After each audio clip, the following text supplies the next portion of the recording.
राजस्थान की राजनीति में बीजेपी, कांग्रेस के अलावा आरएलपी और भारत आदिवासी पार्टी के लिए भी काफी चर्चा रहती है। डूंगरपुर बांसवाड़ा क्षेत्र से सांसद राजकुमार रोत इस पार्टी का चेहरा और कई बार वे अपने बयानों और आंदोलनों से सुर्खियां बटोरते रहे हैं। लेकिन हाल के महीनों में इस सवाल उठ रहा है कि रोत कहीं न कहीं मुद्दों की कमी से जूझ रहे हैं या फिर वे किसी बड़े मौके की तलाश में रणनीतिक चुप्पी साधे हुए हैं। भारत आदिवासी पार्टी ने 2023 के विधानसभा चुनावों में उम्मीद से बेहतर प्रदर्शन करके सबको चौंका दिया था। कांग्रेस और भाजपा के बाद तीसरे विकल्प के तौर पर पार्टी ने अपनी पहचान बनाई और इतना ही नहीं, इस पार्टी ने तो नागौर के सांसद हनुमान बेनीवाल की पार्टी राष्ट्रीय लोकतांत्रिक पार्टी को भी पीछे छोड़ दिया था।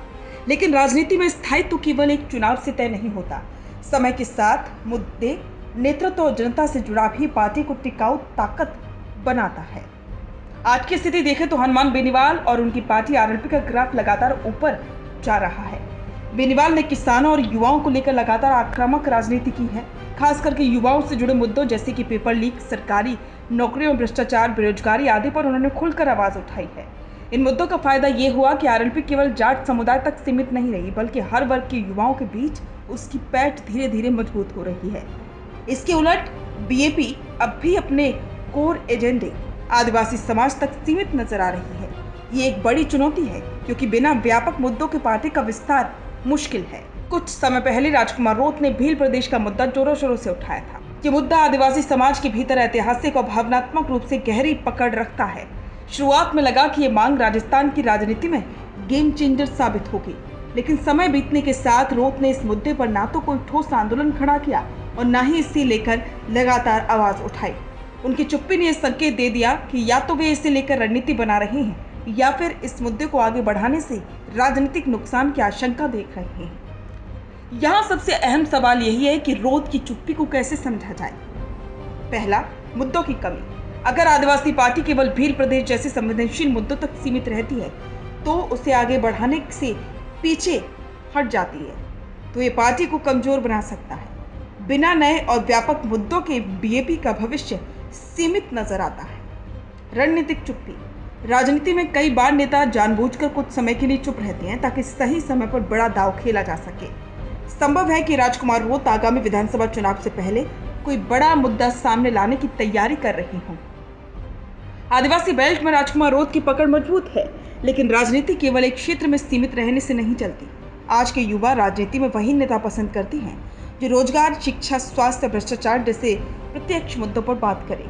रोत अगर इन पर लगातार आवाज उठाते तो उनकी छवि और मजबूत होती। फिलहाल जनता में ये धारणा बन रही है कि वे केवल कभी कभी सक्रिय होती हैं और फिर लंबे समय तक गायब हो जाती हैं। अब यहाँ पर एक सवाल ये भी है कि बीएपी बनाम आरएलपी, इसकी तुलना क्यों जरूरी है। हनुमान बेनीवाल और राजकुमार रोत दोनों ही अपने अपने समुदाय के नेता। बेनीवाल ने जाट समुदाय से शुरुआत की, लेकिन किसानों और युवाओं के मुद्दों को उठाकर राज्य भर में पकड़ बना ली। रोत अब तक आदिवासी बेल्ट से बाहर ज्यादा विस्तार नहीं कर पाए। यही कारण है कि आज आरएलपी तीसरे विकल्प के रूप में तेजी से उभर रही है, जबकि बीएपी कहीं न कहीं पीछे छूटती नजर आ रही है। राजकुमार रोत और भारत आदिवासी पार्टी ने एक समय राजस्थान में तीसरे विकल्प के रूप में अपनी पहचान बनाई थी, लेकिन आज हालत बदल रही है। हनुमान बेनीवाल की आरएलपी ने युवाओं के मुद्दे पकड़कर तेजी से उभार लिया है, जबकि रोत अभी भी किसी बड़े और ठोस मुद्दे की तलाश में दिखाई दे रही है। भील प्रदेश का मुद्दा उनके लिए बड़ा दांव था, लेकिन उनकी चुप्पी यह संकेत देती है कि वे किसी नए मौके की तलाश में हैं। भील प्रदेश का मुद्दा भी अब बड़ा मुद्दा हो सकता है, लेकिन उसके लिए रोत को लगातार इस मुद्दे पर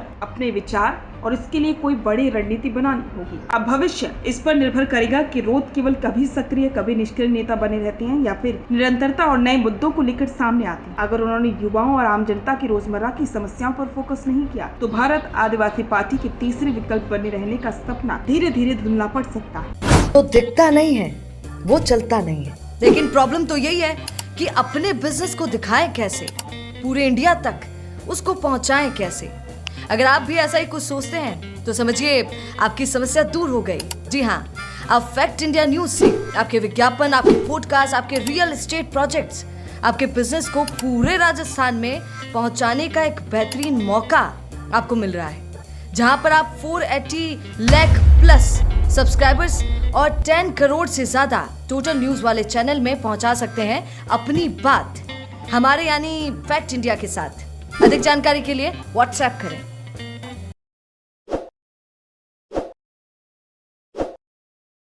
ताज़ा खबरों के लिए विजिट करें द फैक्ट इंडिया की वेबसाइट और डाउनलोड करें द फैक्ट इंडिया ऐप।